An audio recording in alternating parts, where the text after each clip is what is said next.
Welcome back to another episode of the Urbex Dead Mall series. Today we're heading back to December of 2019 to take a look at the Stratford Square Mall in Bloomingdale, Illinois. I first visited this mall during the Christmas season at night, so you'll get to see a tour of the mall at night. Then we'll fast forward into 2022 and get to take a look at this mall during the daytime. Now, at the time of my visit, I'd been hearing everyone talking about this mall being completely dead, and I'd have to disagree, because you can still see a number of people walking around, the theater is still open, and there's still a number of stores still there. I'd have to say, at this time, the mall was struggling, not necessarily a dead mall. And my first initial impressions were, wow, this is a really nice looking mall, almost upscale. I loved the wood features in the ceiling, the tile work on the floor was nice, it was just a really cool design. I don't know, maybe this mall was just a little busier than normal because it was during the holiday season, but I kind of doubt that. Most people that visit this mall and have made videos on it cite that this mall is failing because of its location. So you have to understand that this mall is nestled in a huge suburban development, mainly just a bunch of houses. However, if you really look at the area, there is retail surrounding it. Things like Meijer, an Amazon Fresh grocery store, and other various retail spaces are out on the main road just across from the mall.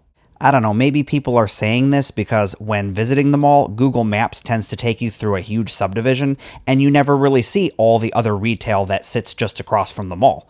I think a big problem for the mall, and the reason why it might be failing, is that the Woodfield Mall is located nearby, and that is a very huge and very successful mall.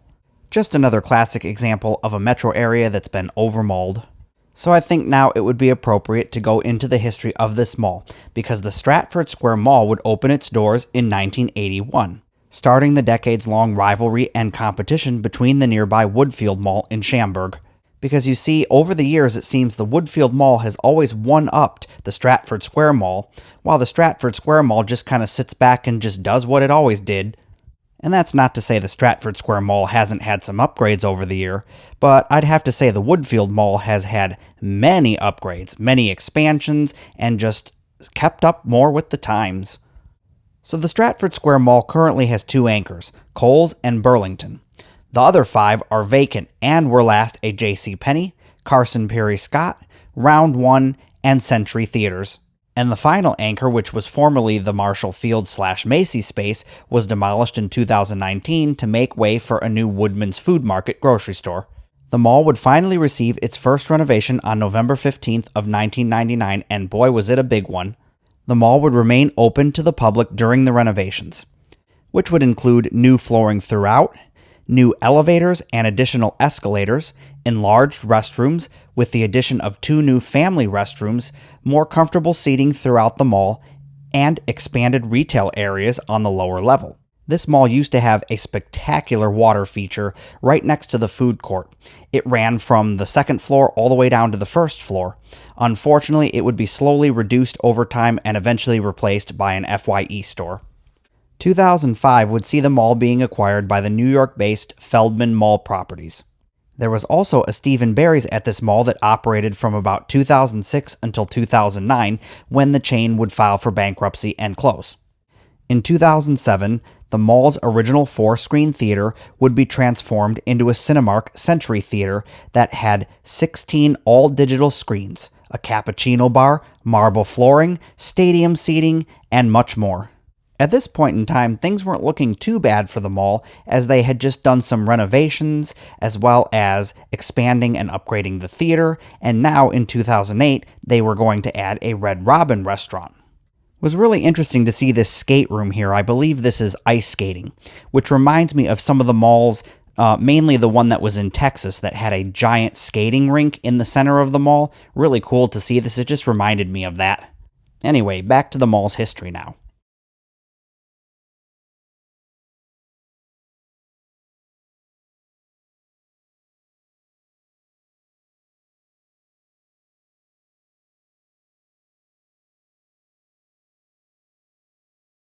The carousel would later be moved to the Burlington Coat Factory wing in front of the Round 1 and finish line, then finally removed sometime between 2019 and 2022. Now, I'm not going to go over every store that was, came, and went in this mall because we'd be here for a long time. but I did want to highlight some of the stores that were kind of notable that were in this mall at one point in time. I already mentioned the Kohl's, Burlington Coat Factory, JCPenney, Marshall Fields, and Macy's. Now, at one point in time, they did have a Y-Bolts, and I think I'm pronouncing that right, department store, as well as a Montgomery Ward. And the Kohl's was at one point a Main Street. Oh yeah, and of course we can't forget the elephant in the room, Sears, because what mall didn't have a Sears back in the day, and what mall currently does still have a Sears operating? Not very many in 2022. Oh, and in case I didn't mention it, this mall did have a Round 1 for a short period of time. That's like a giant arcade thing, kind of like Main Event, Dave and Buster's. And I've never heard of one of those going out of business, but this one did. 2019 would be a terrible year for the mall, and a big blow, as the notorious Namdar Realty Group would acquire the mall. Now, of course, you're like, wait, you haven't talked about the COVID-19 pandemic yet? Well, okay, we'll address that right here. Do I really think that the pandemic had an impact on this mall? Well, of course, it had an impact literally on everything here in America and really literally around the world. But I did notice that a lot of the COVID pandemic restrictions put strain and stress on this very mall and caused some things to operate differently and or just outright close. And since then, the Kohl's has no longer been accessible from within inside the mall, which really sucks. I hate it when anchor stores do that. As well as the Round 1 arcade closing in 2020. So now that we've gotten the history of this mall out of the way, it's time to take a look at what this mall is like during the daytime. Okay, it's now the very few final days of 2022, almost 2023. And I know it's after Christmas, but did this mall just stop decorating for the holidays? Usually malls still have all their decorations up. Leave a comment in the comment section below. Do you like the way this place looks better at night or in the daytime? I'm kind of indifferent. I like it both at night and both in the daytime. You see, at night, you kind of get this ambiance. It's like the soft glow of all the lights surrounding the poles, just kind of lighting up the whole entire mall. But during the daytime, you have all the amazing skylights letting in all that natural light, and it's just fantastic.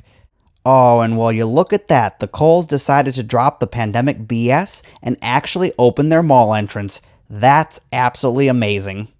It's only been 3 years since I first visited this mall, and I want you to count all the stores that have left since then. Or maybe it would be easier just to count the remaining stores because there are very few. Now I'm going to leave you here to enjoy some music and take a walk through this mall with me. I wish I could just play the raw mall sounds for you. Unfortunately, that'll hit YouTube copyrights because the music just kind of echoing through this mall. It was like a smooth jazz music. It was amazing. So if you want to hear that, then check out the Patreon link in the description box below, where I will be posting the Raw and Real edition, where all the commentary is been taken out and replaced by all the original mall sounds. So enjoy the rest of this video, and I'll chime back in if I have something interesting to kind of point out.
This Too Cool store that's coming up on your right was literally too cool. I did stop in and kind of browse through the store, and they had some really cool items.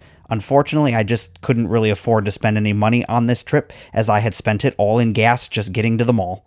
Now, this store coming up here on your left, yeah, this one with all the crazy shapes and colors, that was a Disney store, right? I don't remember Disney stores being this ridiculous. I do remember the glass front cases that they had at the store. You know, you can kind of see it right there with the windows, but I don't remember them having this much storefront and like, wow. So was this really a Disney store? It sure looks like one. I don't know. My local Disney store was just not this elaborate. However, we are in Chicago, so you know that kind of makes sense. It's now like a kid's daycare. And is this all original flooring from the mall that has somehow been uncovered? Like, what was here covering this up and now is not any longer? I don't know, just really kind of curious. To see more amazing dead malls and abandoned places, check out the video on screen or visit the Patreon link in the description box below, and I'll see you in the next video.